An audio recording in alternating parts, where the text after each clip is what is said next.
You are listening to Blood and Sun, a Vampire the Masquerade audio drama produced from actual play. Blood and Sun, Episode 4, Tongues and Teeth.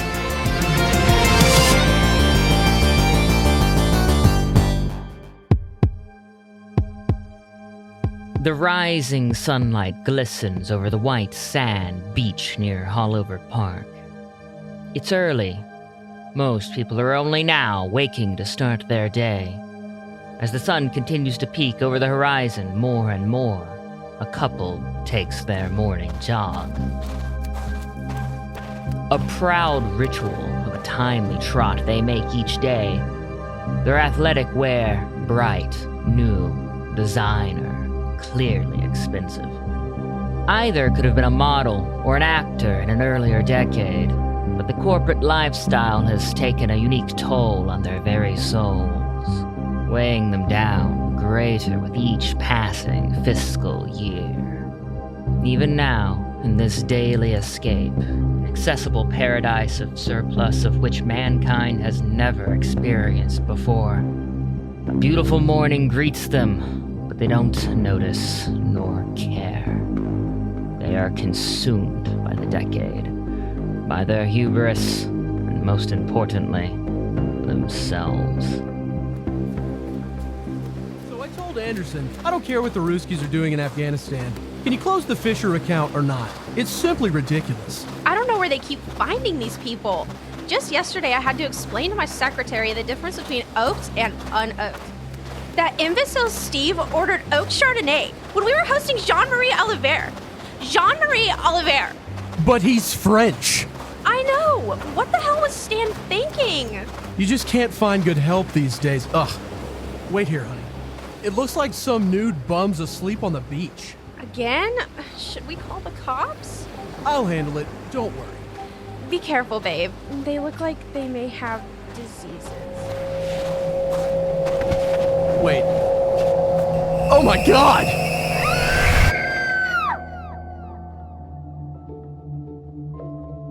The sun continues on its course, and the kind go about their day much as they always do, until the flaming ball in the sky tucks itself behind the Miami skyline, bathing the city in dusk before its streets and steel spires are swallowed by darkness, the only light remaining, electric, fluorescent, or neon.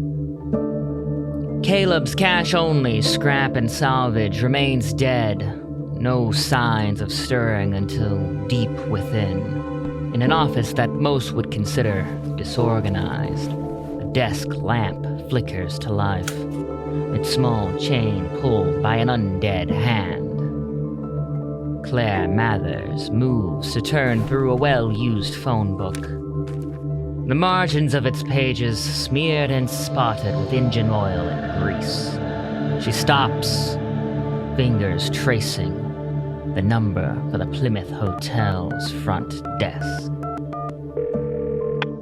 Plymouth Hotel front desk, how may I help you? Can you connect me to room 401? One moment. I'm afraid that room is currently unoccupied. Oh, Are you sure that's the room number you're looking for? yeah, but, maybe they moved rooms last night? Should be, two gentlemen, Nick and Rory, I'm not supposed to give out information about guests. Listen, it's very important, business information regarding a high-risk investment. It's urgent. I'll patch you through to their new room line. Come on. Pick up. Claire? I, What are you doing? I get it. I do. But it's best if you don't reach out to them. Uh-huh. Your friends and family. It's better if you just let them move on. Oh, I was calling the hotel I stayed at before all this. I thought they may have some of my things and they're lost and found. Oh. Well, The fewer ties to your old life, the better. Yeah, it's just hard to get by without any cash. I get it. I'll help out where I can, and, speaking of that, there's that job I told you I'd have for you tonight. Are you still interested? Yeah, what is it? Well, I was going to ask you to help Grace with whatever she's dealing with down in the sewers, but I can't find her. So I got something else that came up today. A body washed up on the shore south of Haulover Park. The cops have finished investigating, which means the cammies already have their eyes and ears on it. I need someone to take a look around there for me. Isn't that risky? Shouldn't be. Probably only 1 or 2 sleepy pigs there to keep it locked down. Oh, okay. You'll be fine. Just keep a low profile and snoop around. Pretty sure it's related to what's going on. Otherwise, the cammies wouldn't have sent... Never mind. The point is, the more info I have, the more leverage I'll have negotiating with Maxwell. Still gonna try to make that work? Unfortunately, us working together is the only way we can hope to match Prince Malcolm's numbers. He knows that, so do I. Still, I'd rather it happen on our terms. I'll get going then. Here, take this. Huh? It's just what I got on me. Should be enough to cover cab fare. Keep the rest. Thanks. Don't worry about it. Remember, we take care of our own. I'll be back in a bit. Claire departs into the balmy night. The door of Caleb's scrap and salvage slowly closes behind her, leaving Caleb to his business.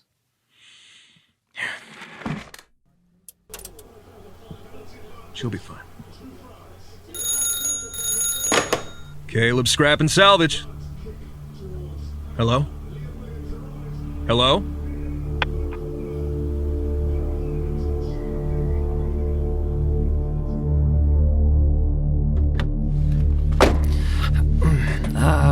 Haulover Park. Well, look who it is. Didn't think I'd see you again. Yeah, funny. What are the odds? Well, only a few of us work nights away from the bars and hotels. Slow business. So, where to? I'm meeting some friends at Haulover Park. Haulover Park.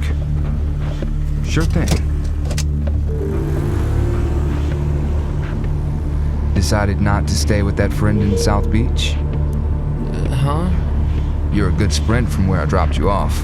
Oh, we, had some car trouble. At least you seem to be doing better than you were last night. Like you figured some things out. Yeah, I had some time with myself. You decided to stay in town? I think so. Outside the cab, Miami comes to life as the evening settles. Scorching sun replaced with twinkling neon glare. You know, in this job I see some strange things. Some strange people. His eyes fix on hers through the rear view mirror. The kind of stuff most people wouldn't believe. Yeah? Try me. I'm curious. It pays to have friends. Knowledgeable friends. Eddie hovers a hand over the meter. A press of a small lever will increase the fare. Well, for a premium service, I understand there may be additional charges. There's a manor on the edge of the Everglades, east of the city. A rundown place. Abandoned, but people have been seeing shadows move between the windows. Some even say it's a vampire. Yeah, vampires. Told you wouldn't believe me. The cab arrives at Haulover Park Beach. Only a block away, the city still lives and breathes. But here, police tape has suffocated the entire beach. Did something happen? Yeah. Heard a few bodies turned up. A few? Yeah. You're just a magnet for trouble, aren't you? Yeah. Claire pays her fare this time, and after Eddie drives his cab away, it's just her, the beach, and the police cruiser resting just beyond the yellow tape. She keeps to the shadows, passing the officers nearer than she'd prefer to get to where the bodies lay. So why didn't they take them in? You know, the bodies. Beats me, I'm just following orders. But you're not curious at all. Hell, I heard the FBI's in town. Aren't you bothered they're not telling us anything? No, I'm not. I'm a stoic. What's that mean? It means I don't let the small stuff get to me. Well, that's awfully convenient. What? Just not caring about things? It's not that I don't care. I just choose not to when it doesn't concern me. Yeah, but it does concern us. It's a crime scene we're guarding. Like, what's even the point? It has to be important, so why aren't they telling us shit? See, you're getting worked up over nothing. Nothing? I mean, the FBI doesn't think it's nothing. They think it's none of our business. Captain says they need to keep the bodies there. We keep the bodies there. Captain says he wants us to watch a scene all night. We watch the scene all night. That's our business. I just think it should matter more, you know? Being a cop. Did you hear something? No, I'm choosing not to care. I'm a stoic. Smartass. Forget it. It's probably just a seagull. As quietly and cautiously as she can, Claire steps down an embankment to a path that leads under the bridge. The bay gently laps at the stone breakwaters. Under the bridge, covered in part by the shadow cast by moonlight, are the bodies. 3 of them, stripped bare of any clothes, dotted and slashed with injuries that would suggest a bladed weapon. She nears the central corpse, transfixed, kneels toward the gory display, wounds dancing around the neck, inhales deeply. Her eyes go distant, as if what she were looking at were miles away. She shakes herself free of whatever thoughts possess her. The corpse has something written on its chest in marker. Claire takes notice, turns it on its back. Scrawled in a hurried hand with bold strokes, it reads, "Die yuppie scum." Her attention drifts again to the cluster of neck wounds. Her hesitant hand traces the edges of the torn flesh. Can you imagine how it felt? Someone is coming. Claire, startled to attention, ducks away behind a concrete support. The approaching figure's shape cuts a tall and broad silhouette in the night. His flashlight makes shallow but sharp shadows form at the base of the corpses. They waver with each step he takes. He nears, reaches into his pocket of his trench coat, and produces a tape recorder? Debbie, I'm on scene at Haulover Park. The report does seem accurate at first glance. 3 bodies stripped and dumped. But I suspect the other agents are hiding something in conjunction with the local PD. But what and why? We'll have to play this one close to our chest. Remember the Christmas party? You had my back then, and I know. I'm being watched. He turns on a heel and immediately levels the beam of his light on Claire. FBI, don't move, teleport, or turn intangible. Okay, I can't do either of those last things. The light trained on Claire begins to flash rapidly in her face, dazzling colors. Can you make it stop that? Damn it. Crappy, newfangled, sorry, cutting-edge tech. How do I mess up a flashlight design? There, normal flashlight again. Agent Alan Schaffer, FBI Special Affairs Division. What exactly are you doing out here? I just got curious, I guess. I heard there were bodies. Are you some kind of ghoul, perhaps? What? You know, the 3 Gs, ghosts, gremlins, and ghouls.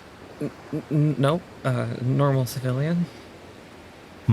While your curiosity is admirable, it's hardly an excuse for trespassing in a crime scene. I'll have to take you in for questioning. But I'm short on time and need to take a look around myself. Since you're already here, I suppose you'll have to tag along. What? Really? I don't have a problem with it. I doubt Debbie will either. Debbie? The FBI agent raises his tape recorder. Debbie, good news. I'm not dead, and I have made a new friend. Name? Claire? Last name too, please, for the record. Oh, right. Claire Michaels? Claire, meet Debbie. Debbie, Claire. Hi. Nice to meet you. Claire will be assisting with the investigation. Huh? I have a gut feeling. Debbie, trust me. As I was saying, Deb, the crime scene report, while accurate at a cursory glance, abandons crucial information. Aren't the bodies over there? They are, but we're not looking for the bodies. Like a good film, the ending is secondary to the journey. We're looking for the means of their arrival. There, see those marks in the sand? Boat? So, the bodies were dumped here by boat? Exactly. Here, hold the light, please. Okay. Most of the footprints in the sand have been wiped away, but they couldn't hide their last few steps or the marks of the boat. A pontoon? This suggests the suspect acted alone. Yes, no signs of a fin or tail marks. We can rule the merfolk out as suspects, thankfully. I hate the smell of fish, and I've never been a great swimmer. You remember that time in Maine, Deb? Covered head to toe in chum? Never again. Hi. Claire? It's still there. The scent of their blood lingers with her. It wafts from the site of the 3 dead men under the bridge, hangs in the air around where they stand. As a second source. Faint, and behind the 2 of them, Claire turns the beam of the flashlight toward it. A storm grate cuts into the steep bank that rises to meet the road. I've got a gut feeling. Hear that, Deb? A gut feeling. That's promising. She takes cautious steps toward it. There's something inside. A bundle? Tucked behind the bars. Bright, orange, and reflective. She reaches gently in and pulls at the material. A sleeve. A jacket. 3 of them, actually. She tugs on one and holds it aloft. Orange and blue. Torn. Dotted with dried blood and sporting insignia and rank. U.S. Coast Guard. These guys were in the Navy? The Coast Guard is actually its own branch. Sorry. Great find, Claire. By any chance, are you a medium? I just got lucky. Mind if I? Oh, of course. Multiple slash and stab marks consistent with the deceased. So, die yuppie scum is just a distraction. Be Corrigan a lieutenant, Deb. It's as I thought. Someone is trying to cover something up. Just how did the police not find this, or the boat marks? The report makes no mention of either. Maybe they missed it? In broad daylight? Unlikely. I think they overlooked it on purpose, or it was removed from the report. Why do that? If they didn't want it found, why not destroy it? I don't know. Well, back it goes. Wait, isn't that evidence? Yes, but I'm not supposed to be here. What? I should head back. You should leave too. You're not taking me in for questioning? No, I just said that to see how you'd respond. Here, take my card. Thanks, but... If I take you in, those other agents would want to question you, and they're not to be trusted. I think they're vampires. Oh. Don't worry, they're sharp, but I'm sharper. I made sure I covered my shit. A long black sedan from the last decade eases to the side of the road above them. Its headlights cut across the beach as it turns to stop, illuminating Claire and Alan. Two figures step out and peer down at them. The car remains running, and its low beams backlight the two men as they approach. One stern, and the other frustrated in posture and gait. Hey guys, funny meeting you here. Cut it, chauffeur. I thought we told you to... They're close enough now that Alan's flashlight illuminates everyone gathered. Claire can see that these two FBI agents, clad in black suit and tie, are, in reality, Nick and Rory? Or, rather, Agents Davenport and Sharp, according to the ID cards clipped to their lapels. For a moment, the pair are deer in their own headlights, but are quick to recover, and Alan doesn't seem to notice. Who the hell is this? What are you doing with a civilian at a crime scene? She, just got turned around. I was leading her out. You were gonna cut her loose? This is an active site. There are still bodies here. What are they teaching agents these days? Chauffeur, you're not even supposed to be here. With all due respect, Agent Sharp, the Special Affairs Division has clearance to investigate. I don't care. Until I have that in writing, your bourgeois division can get bent. Bourgeois? Exactly. This isn't your crime scene. Agent Schaffer, go back to your hotel room and stay there. You so much as step out for a drag, I'll have OPR clearing out your desk before you're done. Understood. Wait, where do you think you're taking her? She'll be coming with us for questioning. Is that really necessary? She just... Stumbled into a crime scene by mistake? Yes, very convincing. Wrists together in front, Missy. He produces a pair of handcuffs and secures them on Claire. First one wrist, then the other. You're being detained for questioning. Okay. This is... It's fine. I'm a law-abiding citizen after all. I'll be fine. Are you sure? Drop it, Agent.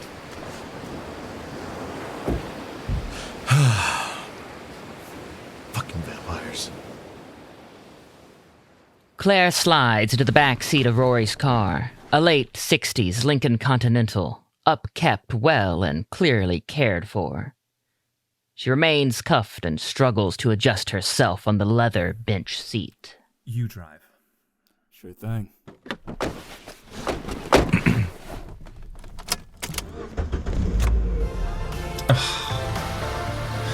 I can't stand modern music.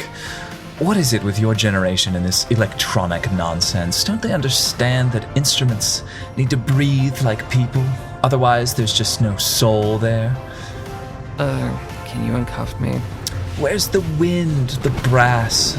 Davis, Armstrong, Coltrane, they were musicians. Claire spots Nick rolling his eyes in the rearview mirror. There. Darling, I gave you $200. Why do you look like you slept at a Goodwill? I was attacked. Oh? By who? Some humans in a church. More hunters, I suppose. Wait, not that church south of Caleb's shop. Yeah. That bloodbath. Who else was there? Who? It was a Japanese guy with a samurai sword. He moved in the shadows real fast. I know it sounds ridiculous. The two men exchange a glance. Did he hurt you? No. Did he say anything? Did you get a name? No, he just saved me and left. Called me a child of Cain, whatever that means. Said some stuff about God. What did he want? The kid calling the shots at the Hail Mary that night, he called him Lucas. Lucas. Inquisition wouldn't be in town for no reason. An infernalist? Maybe. Damn. What does that mean? Forget it. Why exactly were you poking around that scene? Caleb asked me to have a look around and report back. He said it was for leverage with Maxwell. So talks aren't going well? No, I kinda interrupted them. Atta girl. Just by chance. Still, ideally they remain estranged on the matter of this Miami fiasco for as long as possible. So, what did you determine in your investigation? Don't you know? You doctored the police report. Perhaps, but I want to see how good you are at this. Well, some of their wounds look self-inflicted. Repeated stabs to the neck. They were Coast Guard, not yuppies. The message was misdirection. Someone dumped them there, in a hurry, alone, by boat. Not bad. Alan helped. You should keep your distance from Agent Schaffer. Really? He seems mostly harmless and, kinda dumb. He's smarter than he acts. Pretty sure he's onto us. Please, as if. Look, here. Your personal belongings from police evidence, as promised. Thanks. Of course. Close like this, it's easy to notice that Rory is different from how he last looked. His skin has a peachy undertone, his eyes are a less haunting green, and his pale hair has gained the warmth of a strawberry blonde. In short, he appears to be one of the living. Kind, not kindred. Why do you look alive? Oh, it's called the blush of life. It's easy to do. Just will the blood into your veins. Imagine your heart beating, the pulse of it running through your body. I find it helps to think of what the sun used to feel like on my skin. But different things work for different people. It lasts a few hours, and you'll work up an appetite. No one explained that to you yet? No. You did good work with Caleb, but don't let him know more than he should. What should I tell him? Tell him exactly what the police report says. 3 bodies, yet to be identified, found on the beach. Die yuppie scum written on one's chest. Don't speak a word about the Coast Guard or them being dumped by boat. Well, I'm not in the habit of saying more than I should. Tight-lipped and a decent head for investigation. You've proven to be a good asset. Thanks. Would you be interested in working for me in a more formal capacity? You said it would be just this one thing, then you'd cut her loose. That was before. She's proven she's good, and there's potential for growth. It's dangerous enough in the city for her without being neck-deep in Camarilla politics. More reason to keep her close, show her the ropes. Caleb certainly isn't. Claire, you should get out of town, as soon as you can. Don't tell her what to do. She can make her own decisions. Decisions based on what? No offense, Claire, but you don't know enough to make the right choice. The right choice? Oh, that's rich. As if it were up to debate. We're the right choice. Listen, Claire, since Nick thinks you're so uninformed, I'll inform you. Rory? As you know, we are hunting the bastards that strapped the bomb collar on you, the Sabbat. The prince has wasted opportunity after opportunity to do so himself, so I was brought in to handle it, as well as determine if his failure to bring the Sabbat threat to heel was more out of incompetence or something more foul. Caleb and Maxwell complicate the matter. I need time to sort the prince's business out before the sheriff jumps the shark and he and his new anarch friends, useful idiots that they are, get hell brought down upon the entire domain, and God forbid we lose it to the Sabbat. I don't know. I don't want revenge. I just want... Help us, and we'll help you. Don't you want something that passes for a normal life again? The Camarilla can provide that. What would you want? You've already started, albeit by accident. See that any attempts to get talks off the ground between Caleb and Maxwell fall flat. Should be easy if you volunteer to act as Caleb's envoy. I'll think about it. See? She'll think about it. Asking her to be an informant is one thing, but... Enough! I don't want to hear it. Are you hungry, Claire? The Lincoln pulls in at a dive bar, packed and throbbing with live music. No doorman to be seen, and everyone well into their bottles. The perfect place to pick someone up for a bite. Rory exits first and opens the rear passenger door for Claire, extending a hand to help her step out. She takes it. Look, stay safe and think it over. I'll be in touch. See you later. Rory gets back into the passenger seat, and before the door is even fully shut, the two are at it again. What are you thinking? This is sloppy. Please, I know what I'm doing.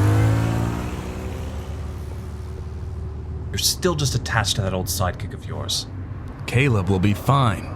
I'm worried about you.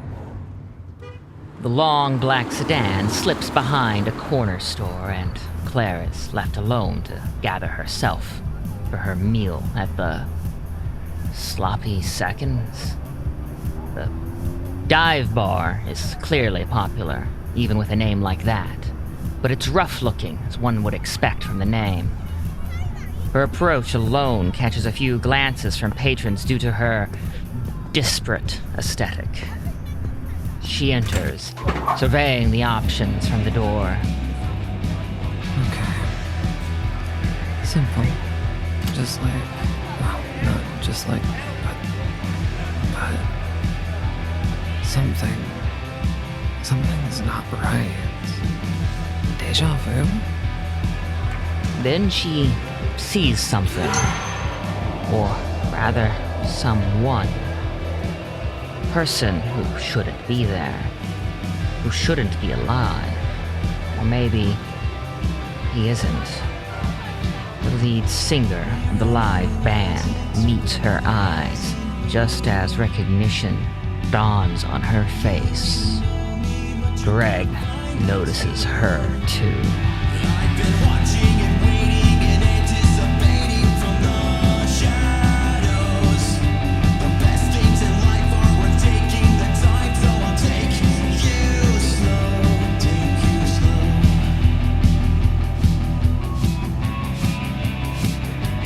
Take you slow. Thank you for listening to Blood and Sun, a Vampire the Masquerade audio drama produced from actual play, starring Reddus as Claire, Maria Corcovado as the Beast, Captain Chantey as Caleb, Scott Summers as Eddie, Lane H. Rush as Alan, Elk as Rory, Mirrock as Nick, Zach Amory as Greg. Edited by Dallas Welk. Episode art by Crom. Original music composed by Zach Amory. Original song Take You by Retromancers. Written by AMAC and Reddus. And directed by AMAC. Blood and Sun is an unofficial fan project made possible via Paradox Interactive's Dark Pack licensing agreement, which allows fan projects like Blood and Sun to exist. Portions of the materials are the copyrights and trademarks of Paradox Interactive AB and are used with permission. All rights reserved. For more information, please visit worldofdarkness.com. Blood and Sun is produced by Dead Set Media. For more information, visit deadsetmedia.com and support the project via Patreon at patreon.com/deadsetmedia. Keep up with Blood and Sun by visiting vampirebs.com. Tune in next time for episode 5, Death or Glory. See you soon, Lick.